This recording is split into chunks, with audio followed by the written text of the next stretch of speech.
In this lesson, we're going to learn how our operating system starts up. As an IT support specialist, you'll probably work on lots of computers that won't start.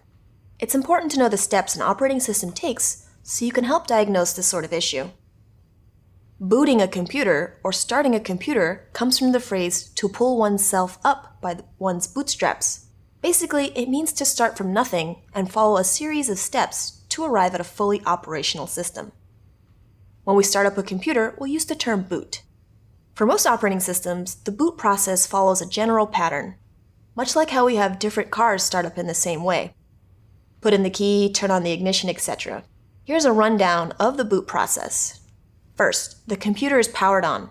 Remember when we learned about the BIOS UEFI in earlier videos? The BIOS UEFI is a low-level software that initializes our computer's hardware to make sure everything is good to go. So next, the BIOS UEFI runs a process called the Power On Self-Test, or POST.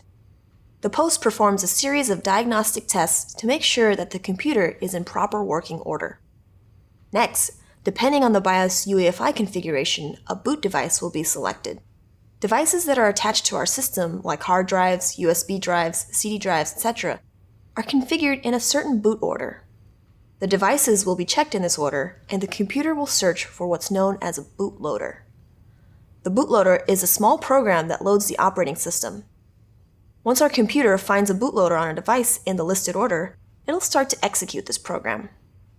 This will then start to load a larger and more complex program, and eventually loads our operating system. Once the bootloader loads up our operating system, our kernel gets loaded.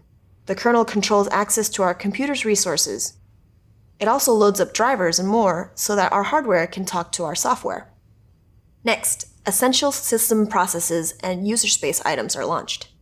These include processes like user login, spinning up a desktop environment, and more, which basically allows us to interact with our system. And that's it. After these simple steps, you'll be able to get to work.